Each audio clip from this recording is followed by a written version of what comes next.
There he is, Irv Muchnick. He is the author of Chris and Nancy. He is one of the experts in the country on professional wrestling.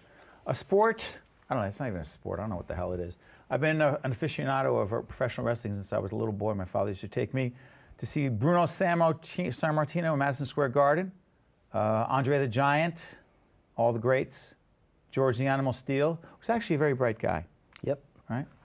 High school teacher in Detroit. Exactly. Yeah. Hey, listen, you have a background in professional wrestling. You had a relative who was out in the St. Louis area? Yes, my uncle Sam Muchnick was sort of the Roger Goodell of pro wrestling in an earlier era when it was run like the mafia, when everybody had their own territory before cable TV. Now Vince is the capo di tutti capi, no? He is that. He sits astride a billion-dollar publicly traded corporation. We are talking about Vince McMahon, a man of integrity. Don't try to book Vince anytime soon. Hey, listen, Chris and Nancy, while we're talking about a lot of things, one of the books that you wrote that I really love is Wrestling Babylon. Pile-driving tales of drugs, sex, and scandal. And Chris and Nancy is the story of Chris Benoit, the true story of Benoit murder, suicide, and pro wrestling's cocktail of death. I remember this happened, 2007? Yes, it was one of Time Magazine's 10 biggest crime stories of that year. Put that picture up again. That is Chris Benoit and his wife, who was actually part of the wrestling world at the time. Real quick, the story is, I remember as it was breaking, because I was doing commentary for MSNBC, talking about this story as it was being covered by the media. How did it break? What was the story? And how did the WWE cover it? And where was the cover-up?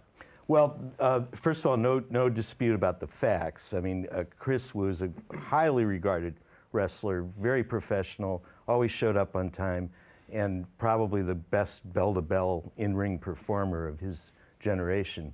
And he failed to show up for an important pay-per-view show in Texas. And that weekend, he snapped, murdered his wife, murdered their 7-year-old son, and then took his own life. His son was Daniel, yeah. And it was just floored everybody. But I think what's important about that story, even if you don't care about wrestling, and I would argue that wrestling has a tremendously important impact on our culture.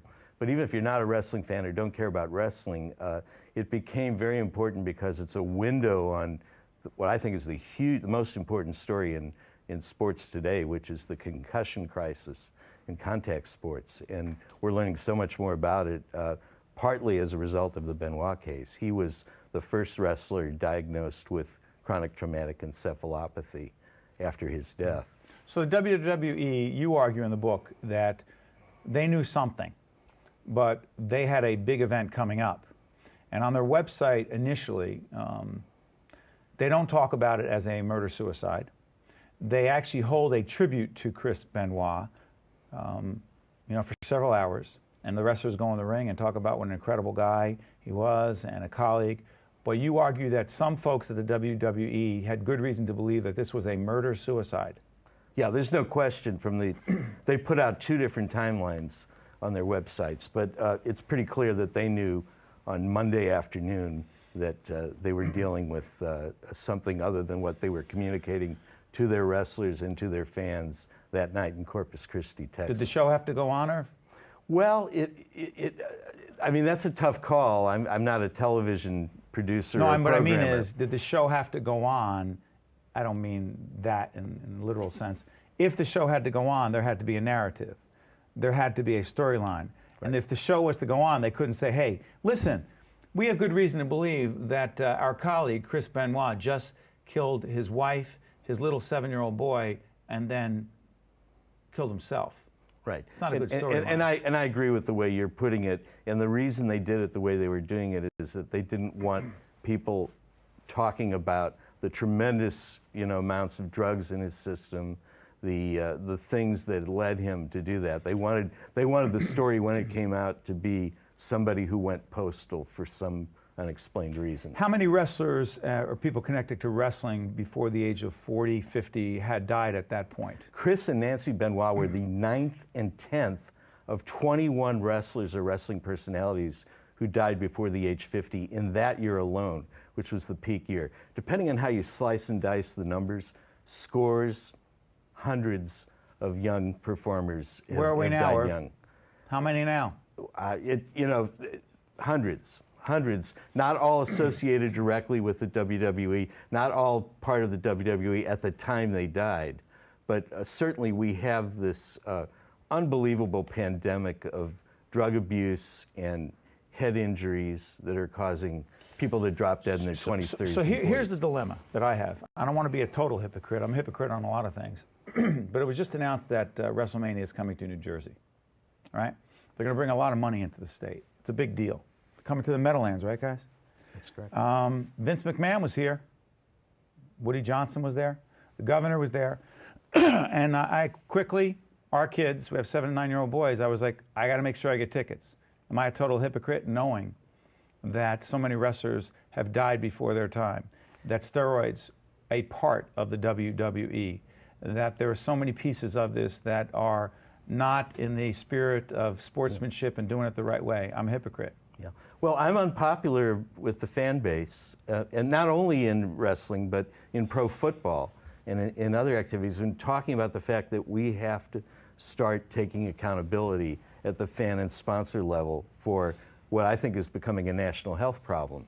The concussions of young males who get involved in contact sports and dangerous activities before they're prepared. It's a complicated question, but I think that as the cities and states like New Jersey line up to make bids for WrestleMania, Are we they're not contributing alone, to though. it, Irv? I mean, President Obama went on Monday you- Night Raw during saw the it. 2008 campaign. Are we contributing to what you're talking about?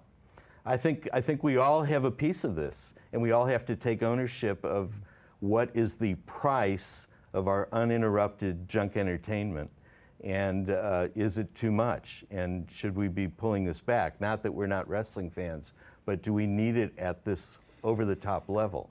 Because one of the things that happened, the narrative of wrestling, is that as it became apparent that it was not a real legitimate sport. And excuse me, that many of the athletes who compete are pumped up, jacked up to a size that is not even remotely the size they would normally be if they were not pumped up and jacked up on steroids. Right, that's correct.